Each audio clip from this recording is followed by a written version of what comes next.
에스겔을 읽어가며 새벽 묵상 시간 이어가고 있습니다. 어제 말씀드린 바대로 참 새벽에 읽기에는 선지서 말씀은 굉장히 무겁고 또 어려울 수 있을 것입니다. 하지만 일관되게 하나님께서 주시는 말씀이 무엇인지 또 이 시대 우리가 어떤 점들을 받아 누려야 할지 생각해 보도록 하겠습니다. 성경 읽기표에 따라서 오늘 에스겔 30장 말씀 중점적으로 보도록 하겠습니다. 에스겔 30장 6절 말씀입니다. 여호와께서 이같이 말씀하셨느니라. 애굽을 붙들어 주는 자도 엎드려질 것이요 애굽의 교만한 권세도 낮아질 것이라. 믹돌에서부터 수에네까지 무리가 그 가운데에서 칼에 엎드려지리라. 주 여호와의 말씀이니라. 아멘. 하나님께서 여러 나라들에 대한 심판을 선언하실 때에 어떨 때에는 그 무자비함, 폭력에 대해서, 어떤 때에는 음행에 대해서 여러 가지 지적사항들을 남기시는데 하나님의 애굽에 대한 심판, 이집트에 대한 심판을 남기시면서는 이 교만함에 대한 지적을 주도적으로 하십니다. 어떠했길래 이 이집트, 애굽에 대한 교만을 하나님께서는 지적을 하셨는가?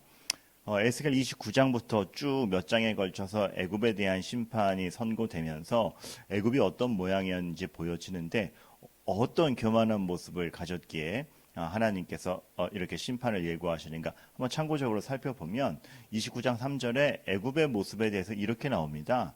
너는 애굽이죠. 자기의 강들 가운데 누운 큰 악어라. 스스로 이르기를 나의 이 강은 내 것이라 내가 나를 위하여 만들었도다 하는도다 라고 나옵니다. 악어라고 표현이 되죠. 그러니까 얼마나 강들 가운데 딱 있으면서 그 전체를 위협하면서 위협스러운 모습으로 지배하듯이 있었겠습니까? 악어라고 표현되는 가운데 그 나일강조차도 그 전체의 주인이 나이며 이 나일강을 만들 것도 나다라고 얘기를 하고 있습니다. 그래요. 나일강의 주인이라 여길 수 있습니다. 뭐 그런 권세 위임받을 수도 있겠죠. 하지만 그거를 자기가 만들었도다라고까지 하는 것은 정도 이상의 권세를 부리는 것이고 질문을 하게 되죠.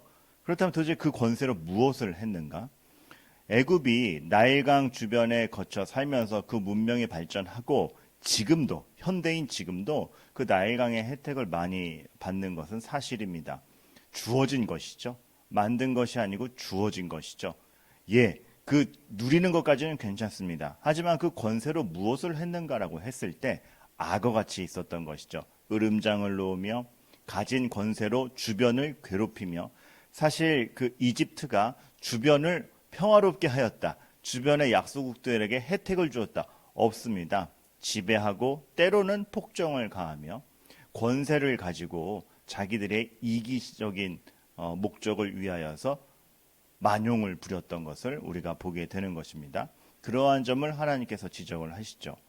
권세 자체가 문제는 아닙니다. 하나님은 때로 권세를 주시고 그 권세에 따라 위임도 해 주시고 그 권세를 어떻게 누리느냐가 중요하죠. 사실 마태복음의 어떤 비유들을 보면 하나님께서는 누군가에게 무엇을 맡기십니다. 힘을 맡기시기도 하고 권력을 맡기시기도 하고 재물을 맡기시기도 하죠. 그 자체를 누리는 거에 문제가 아닙니다. 그걸로 무엇을 했느냐가 중요한 것이죠. 하나님께서 말씀하시는 바는 마태복음의 24장 충성되고 지혜 있는 종이 되어 주인에게 그 집 사람들을 맡아 때를 따라 양식을 나누어 줄 자가 누구냐라고 물으면서 맡길 자를 찾으시죠. 하나님께서 누군가에게 무엇을 맡기실 때는 그것이 하나님의 마음과 합하게 선하게 쓰여지기를 바라는 마음으로 맡기십니다. 그리하여서 하나님의 다스림이 평화롭게 이어지기를 애굽은 반대였던 것이죠. 사실 그들이 하나님을 인식하든 안 하든 그 자연 환경이 주어짐, 나일강이라는 문명이 발달할 수 있는 환경이 주어짐은 자기들이 만들어낸 것이 아니라 주어진 것이죠. 그것에 대한 인식이 없었고 기본적인 겸손이 없었고 그러면 그냥 일반적인 원칙에서라도 그러한 힘을 가졌을 때 주변을 어떻게 풍요롭게 하고 주변의 약소국들을 어떻게 도울까 이런 관점으로 가는 것이 아니라 자기들의 위서를 떨치기 위해서 주변을 희생시켰고 폭정을 가했고 온갖 오만함을 부렸던 것 그것이 하나님이 보시기에는 애굽의 문제였던 것입니다. 참 솔로몬과도 대조가 돼요. 솔로몬이라고 권력이 없었겠습니까? 권력을 어떻게 쓰고 어떤 마음으로 가져가느냐가 중요한 것이죠. 그래서 솔로몬이 칭찬을 받을 때, 지혜를 구했을 때 이런 칭찬을 받지 않습니까? 자기를 위하여 장수하기를 구하지도 아니하고 부를 구하지도 아니하며 자기 원수의 생명을 멸하기를 구하지도 아니하고 어떻게 이 백성들에게 하나님의 혜택이 흘러갈까를 고민하며 지혜를 구했다. 바로 이것이죠. 하나님에게 인정받고 칭찬받는 태도와 마음은 이것입니다. 그런데 애굽은 정반대로 왔던 것입니다. 악어처럼 누워서 스스로 내 거야 하면서 내가 이거 만들었어 라고까지 말을 하면서 오만을 부렸고, 그리고 그 힘을 가지고 선하게 쓴 것도 아니며 주변을 제압하고 주변에게 폭정을 가하는 그러한 모양새로 썼으니 하나님께서는 그것을 교만이라 말씀을 하시고 그 교만이 지속적으로 갈 수 없을 것이다. 그러한 것에 대해서 하나님은 반드시 심판한다 말씀을 하고 계신 것이죠. 그래서 참 교만의 의미가 무엇인가라고 오늘의 말씀에 비추어서 생각을 해보게 되면은 은혜 개념이 없는 주인의식, 주인의식 갖는 게 왜 나쁘겠습니까? 얼마나 주도적으로 하고 열심히 하겠어요. 근데 은혜 개념 없는 주인의식, 내가 다 했어.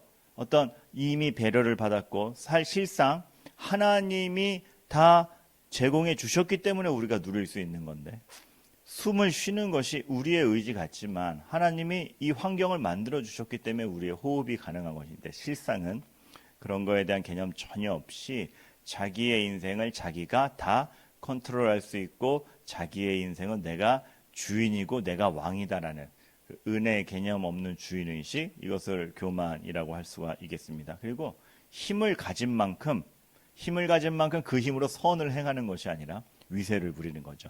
하나님께서는 힘을 가지신 만큼 어떻게 죄인인 우리들을 살리실 것인가를 고민하셨습니다. 그 전능함으로 살리는 이적을 베푸셨습니다. 근데 애굽은 힘을 가진 만큼 위세를 부렸다라는 것이죠. 강가의 악어같이 힘을 가진 만큼 위세를 부리는 것. 애굽만 그렇겠습니까? 개인으로 와도 우리는 뭔가 조금만 우위에 있으면 위세를 부리지 않습니까? 상대방을 꼼짝 못하게 하는 어떤 태도들, 그러니까 그거는 꼭 힘을 가져서만이 아니라 힘없는 사람이 이렇게 막 격한 반항을 하는 거. 그래서 상대방을 하면 이거 어떡하냐 이렇게 하는 것도 사실은 위세인 거죠. 반대 개념에서의 위세인 것이죠. 주변을 평화롭게 하지 못하고 위세를 부리는 것, 그것은 다 교만에 속할 것입니다. 그리고 자기가 가진 것으로 자기의 삶이 안전한 줄 아는 것. 애굽은 나일강을 가졌고 본인들이 부를 가졌고 군사를 가졌으니까 우리나라는 내가 책임져. 야, 이거 나일강 우리가 만든 거야 라고까지 하면서 자기의 삶을 호언장담했습니다. 그러나 오늘 하나님이 말씀하시는 것이죠. 그렇지 않다. 진짜 주인이 누구이며 그렇게 악으로 계속 갈 때는 필히 멸하게 된다. 그걸 진짜 주인이신 하나님이 선언할 때에 우리가 과연 뭘 가지고 우리의 안전을 감히 내가 보장하는가? 그런 생각을 하게 되는 것이죠. 섣불리 자기가 가진 것으로, 자기가 구축한 것으로 내 삶은 안전해. 자기 삶을 장담하는 거 하나님께서는 교만이라 하시는 것입니다. 그럼 우리가 이제 오늘 주신 말씀을 좀 반대로 생각할 수 있겠죠. 그럼 교만하지 않는다는 건 무엇인가? 진짜 겸손하다는 건 무엇인가? 은혜를 아는 청지기 의식을 갖는 것이죠. 우리가 청지기 그러면 무엇을 맡은 자, 그래서 주인에게 굴복해야 됨, 이런 개념으로 생각하는데, 하나님께서는 청지기를 부려먹는 것이 아니라 자신과 공감하길 바라겠고 자신의 기쁨이 전달되기를 바라고 자신과 함께 호흡하며 함께 가기를 원하는 것을 청지기로 여기십니다. 은혜를 아는 청지기 의식, 그러할 때에 진짜 행복이 있는 것이죠. 힘을 가진 만큼 위세를 부리지 않습니다. 어떤 힘을 가진 만큼 관용을 베푸는 것이죠. 내가 견딜 수 있는 만큼 참아주기도 하는 것이고, 전에도 그런 말씀 드린 적이 있습니다. 누가 싸움에서 져야 하는가? 저도 버틸 만한 사람이 참는 것이다. 그런 말씀을 드릴 만큼 힘을 가진 만큼 관용을 베풀 수 있는 삶, 그것이 오만하지 않고 겸손한 것입니다. 그리고 자기가 가진 것에 집착하지 않는 것이죠. 주시는 것 안에서 자족하며 더 있으면 베풀 수 있고, 이것이 내 삶을 책임진다라는 생각을 하지 않고 하나님만이 내 삶을 책임지시니 나는 하나님의 뜻 앞에서 어떻게 행동하는 것이 올바른가만 생각할 줄 아는 그 여유, 내가 가진 것으로 이거 없으면 안 돼. 야, 그것만큼은 차지해. 그러한 삶의 태도가 아니라 무엇이 내 삶을 진정 보장하고 있는가? 아, 하나님과의 관계로구나. 그것을 고찰할 수 있는 인생이 오만하지 않고 애굽과 같지 않고 참 하나님 앞에 바로 선 인생이라고 할 수가 있겠습니다. 오늘 에스겔 30장 말씀 쭉 읽어보면 애굽에 대한 심판으로 인해서 무시무시한 말들이 나올 겁니다. 멸절에 대해서 얘기할 것입니다. 하지만 그 행간에서 우리가 반추하여 얻게 되는 것, 우리의 인생이 어떻게 하나님을 인식하며 하나님을 인정하며 하나님 안에서의 삶을 꾸려나가야 하는가 다시 한번 생각해 보게 되는 말씀이죠. 오늘 우리의 삶이 그러하기를 바라겠습니다. 그래서 하나님을 아는 그 신자의 선한 격이 무엇인지 보일 수 있는 저와 여러분 되기를 바랍니다. 기도하겠습니다. 하나님 아버지, 무시무시한 심판의 말씀 속에서 우리가 해야 할 교훈과 메시지를 받게 됩니다. 하나님, 은혜를 아는 자가 되게 하여 주시옵소서.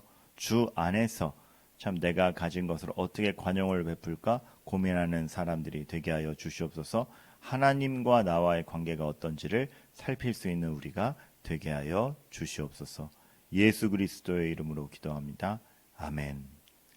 주신 말씀 기억하며 기도하시길 바라겠고, 공동의 기도 제목으로 기도한 뒤에 개인 기도 시간으로 나아가시길 바라겠습니다.